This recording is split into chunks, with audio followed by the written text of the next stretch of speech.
یہ بھی ہمارا بڑا سوشل فنکشن ہے، بہت بڑا، اور اس میں فضول خرچیاں ہو رہی ہیں، حرام کی کمائی ہوئی کمائی جو ہے وہ پانی کی طرح بہائی جاتی ہے۔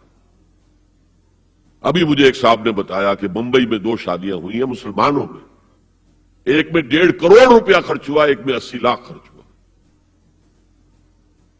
ہم نے وہاں اصلاحی تحریک شروع کی، ضیاء الحق صاحب نے بھی کوشش کی تھی، آرڈیننس پاس کیا تھا، لیکن یہ چیزیں قانون سے نہیں۔ آپ کہیں کہ کسی دعوت میں 50 سے زیادہ مہمان نہیں آئیں گے، وہ 100 آ گئے تو زیادہ زیادہ یہ ہوگا پولیس والوں کو رشوت کا کھاتا کھل گیا، جو یہ پیسے لے جائیے صاحب۔ کبھی کبھی وہ پکی پکائی دیگیں لے جا کے اپنے تھانے میں بیٹھ کے کھاتے تھے، لیکن قانون سے نہیں بدلتا مزاج۔ ہم نے کیا طے کیا؟ دیکھو یہ ہے چٹان کی بنیاد۔ آپ کو بڑی اونچی بلڈنگ بنانی ہو تو دیکھنا پڑتا ہے چٹان نیچے بنیاد زمین کیسی ہے۔ تو بنیاد کیا ہے؟ آپ سادگی کرو، سادگی کرو، سادگی کرو، یہ واستو بے معنی ہے بالکل، اس لیے کہ غریب کی سادگی کچھ اور ہے، امیر کی سادگی کچھ اور ہے، سادگی کے ایک معنی تو نہیں ہے۔ لہذا کوئی جو ہے راک فاؤنڈیشن وہ تلاش کی جائے، وہ ہم نے کی تلاش۔ جو تقریب حضور سے صحابہ سے ثابت ہے ضرور کرو، ضرور کرو، ضرور کرو، عضوا علیہا بالنواجذ، اپنے دانتوں سے پکڑ لو اس کو۔ اور جو تقریب ثابت نہیں حضور سے اور صحابہ سے، یقیناً یہ کہیں باہر سے آئی ہے۔ یا تو ہمارا خاندانی پس منظر جو ہے، اکثر تو ہندوؤں سے مسلمان ہوئے، وہ سادات ہوں، صدیقی ہوں، فاروقی ہوں، عثمانی ہوں، وہی ہیں جو باہر سے آئے تھے، باقی تو اکثریت یہیں سے۔ وہ اپنا ہندوانہ پس منظر لے کر آئے، تو جس کا ثبوت صحابہ کے دور میں نہیں وہ یقیناً باہر سے آئی ہوئی چیز ہے۔ اس میں پھر سادگی نہیں، اس میں کمی نہیں، جڑ سے کاٹو اس کو۔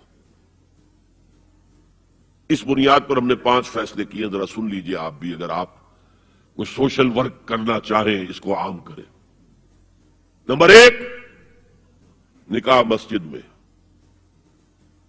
حدیث موجود ہے، ترمذی شریف کی روایت، اعلنوا ھذا النکاح واجعلوہ فی المساجد، نکاح کا اعلان عام کیا کرو، مسجدوں میں منعقد کیا کرو۔ میں حیران ہوتا ہوں کیوں نہیں علماء کرام نے اس کی طرف توجہ دلائی۔ حدیث ہے، ہاں میں مانتا ہوں ان کا کہنا یہ ہے کہ یہ یہاں جو امر ہے کہ مسجد میں منعقد کرو، یہ امر وجوب کے لیے نہیں ہے، استحباب کے لیے، مستحب ہے یہ کہ مسجد میں۔ تو بھائی مستحب کیوں چھوڑ رہے ہو تم؟ وہ اس لیے چھوڑنا پڑتا ہے، مولوی بیچارے کی حیثیت ہے ہی نہیں معاشرے میں کہ وہ کہے جناب یہاں آئیے میرے پاس، میں نہیں آؤں گا آپ کے گھر نکاح پڑھانے کے لیے۔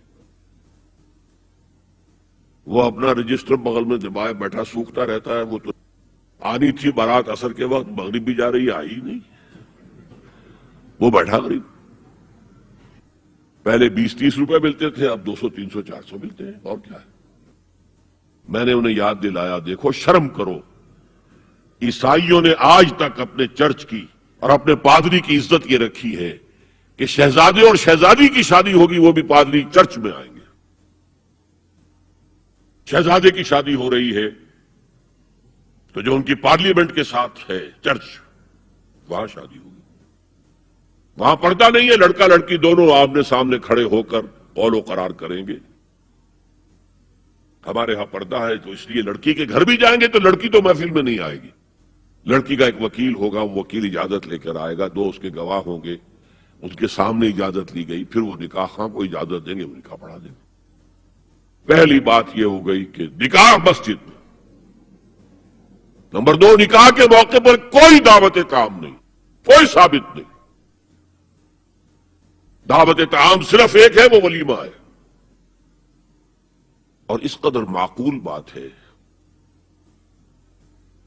سب باپ اپنے سینوں پر ہاتھ رکھ کر سوچیں اور میری بات سنیں، کیا بیٹی کو گھر سے رخصت کرنے کا وقت جو ہے وہ خوشی کا وقت ہوتا ہے؟ جب بیٹی گھر سے جا رہی ہو، کوئی جانور بھی آپ قربانی کے لیے، کوئی مینڈھا کو بکرا لے آئیں 8-10 دن پہلے اور بچے مانوس ہو جائیں تو وہ جب آپ ذبح کرتے ہیں تو پچھاڑے کھاتے ہیں کہ نہیں بچے؟ اور یہ لخت جگر ہے، نور چشم ہے، 18 20 22 برس گھر میں رہی ہے، وہ جا رہی ہے. خوشی نہیں ہے وہاں، صرف یہ ہوتا ہے اے سائی آف ریلیف کہ ایک ذمہ داری کا بوجھ تھا، اللہ نے آج پورا کرا دیا، اتروا دیا بوجھ. پھر بھی اندیشہ ہوتا، پتہ نہیں مزاج ملے نہ ملے، نئے ماحول میں جا رہی ہے، وہاں جا کر ایڈجسٹ ہو یا نہ ہو، اندیشے پھر بھی ہوتے ہیں ذہن کے. تو ان سے مرغ پلاؤ کھانا اور متنجن کھانا کوئی معقول بات نہیں ہے. معقول بات کیا ہے؟ لڑکا، اس کا گھر آباد ہوا ہے، وہ ولیمہ کرے، اس پر باقاعدہ احادیث اولبو ولو بشاتن، ولیمہ ضرور کرو چاہے ایک ہی بکری ہو تمہارے پاس، ذبح کرو، کاٹو، کھلاؤ گوشت اپنے دوستوں کو، احباب کو. یہاں تک کہا کہ بیسا طعام الولیمہ، برا کھانا ہے ولیمے کا کہ اس میں غریبوں کو نہیں بلایا جاتا. ظاہر بات ہے مسلی کھلانے کے لیے تو ولیمہ نہیں ہوتا، اپنے احباب کو، دوستوں کو بلایا جاتا. پھر بھی میں تم سے کہتا ہوں کہ جسے ولیمے کے لیے بلایا جائے وہ اگر نہیں جائے گا تو اللہ اور اس کے رسول کے حکم کی نافرمانی کرے. تو جس رسول نے اتنی تفصیل سے حکم دیا ہو ایک دعوت کا، وہ دوسری دعوت میں بھی خیر ہوتا میں بیان کرتا. جب نکاح مسجد میں اور کوئی دعوت طعام نہیں تو بارات کا تصور، خلاص. بارات کس بلا کا نام ہے؟ قرآن میں تو کوئی ذکر ہی نہیں، عربی میں یہ لفظ ہی نہیں. اجتماعی طرفین مسجد میں ہوا، نکاح ہوا. لڑکی کو، حضرت فاطمہ کو رضی اللہ تعالی عنہا، کچھ خواتین جا کر چھوڑ آئی تھی اس حجرے میں جو ایک انصاری صحابی نے حضرت علی کو دیا تھا. ان کا تو کوئی گھر بھی نہیں تھا. کوئی حضرت علی آئے ہوں اور آ کر وداع کرا کے لے کے گئے ہوں، کچھ بھی نہیں. چوتھی چیز، جہیز کا کوئی تصور اسلام میں نہیں. خالص ہندوانہ رسم، خالص ہندوانہ رسم، خالص ہندوانہ رسم. ہندوؤں میں کیوں ہے؟ وہ اس لیے ہے، معقول بات ہے کہ لڑکی کا وراثت میں کوئی حصہ ہے ہی نہیں. وہ تو جب گھر سے نکل رہی ہے کچھ دے دلا کے رخصت کر دو، دان دہیج، یہ خیرات ہے. لڑکی کا حق کوئی نہیں ہے گھر پر.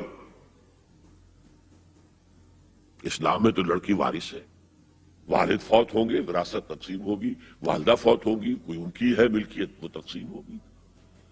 شادی کے موقع پر کوئی جہیز اسلام میں نہیں، قطعاً نہیں. غلطی سے حضرت فاطمہ کے جہیز کو جہیز کہہ دیا گیا. وہ جہیز کیا تھا؟ ایک پیسہ بھی حضور کے اپنی جیب سے نہیں تھا. اس شادی میں خاص بات کیا تھی کہ دولہا کے ولی بھی حضور ہی ہے. اور کون ہے؟ علی کا کون تھا مدینے میں؟ اور دلہن کے والد بھی حضور ہے. اب حضور پوچھتے ہیں حضرت علی سے، تمہارے پاس مہر دینے کے لیے کچھ ہے؟ عرض کیا میرے پاس تو کچھ نہیں. وہ فقراء صحابہ میں سے تھے. فرمایا مہر تو دینا ہے، تمہارے پاس ایک زرہ ہوتی تھی؟ جی ہاں زرہ تو ہے. انہوں نے یہ سمجھا زرہ تو جہاد کے لیے ہے، کوئی وہ دولت تو نہیں ہے.